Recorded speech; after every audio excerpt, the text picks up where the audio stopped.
देखिए, अमित शाह जी को हम याद दिलाना चाहेंगे कि 20 साल से डबल इंजन की सरकार है। ये कब तक लालू जी का रोना रोते रहेंगे?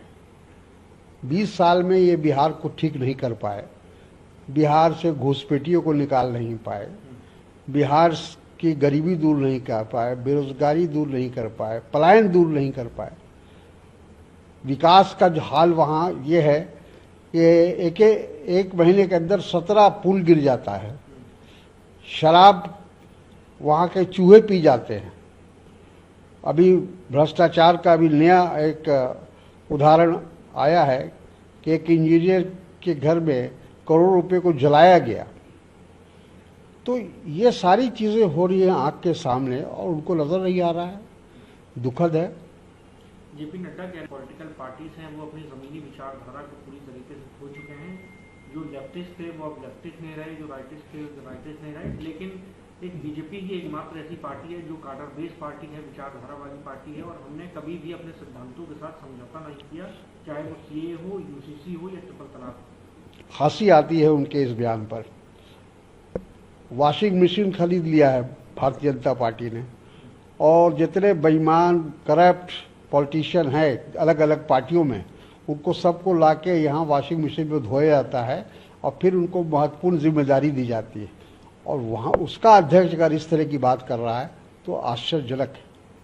उड़ीसा में कांग्रेस और उनके अलायंस पार्टनर से दूर रहिए, ये लूट रहे हैं आप लोगों को। वो तो सब लोग देख रहे हैं, अपनी आंखों से देख रहे हैं। पिछले बिहार का जहाँ तक सवाल है, बिहार में 20 साल से क्या हो रहा है और किस तरह के लोग सत्ता में हैं।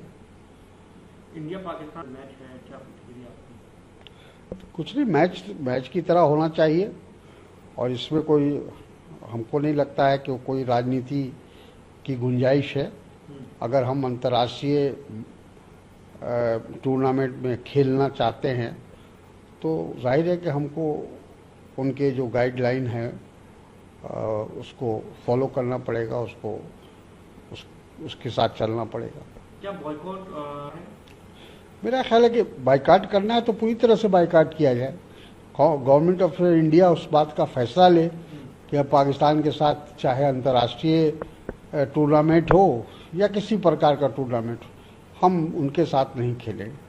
लेकिन ये आधा अधूरा जो काम हो रहा है कि हम खेलेंगे भी, हाथ भी नहीं मिलाएंगे, ये ठीक नहीं है। सर, लद्दाख बने, वहाँ डीजीपी ने कहा कि सोनम वांगचुक के जो रिश्ते हैं वो पाकिस्तान के साथ भी लिख पाए गए हैं।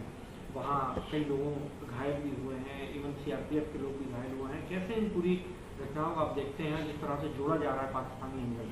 देखिए, अफसोस की बात है, लोगों के अंदर जो असंतोष है, चाहे वो बेकारी को लेकर हो, चाहे वो विकास को लेकर हो, चाहे अलग राज्य की मांग हो, पूर्ण राज्य की मांग हो, उसको पाकिस्तान से जोड़ना मैं समझता हूँ कि ये बिल्कुल गलत है और ये एक तरह से आग को घी देने वाला काम हो रहा है। और ये गृह मंत्रालय को, प्रधानमंत्री को इस पर ध्यान देना चाहिए। ये एक ऐसा लगता है कि मणिपुर को फिर रिपीट किया जा रहा है, यहाँ दोहराया जा रहा है।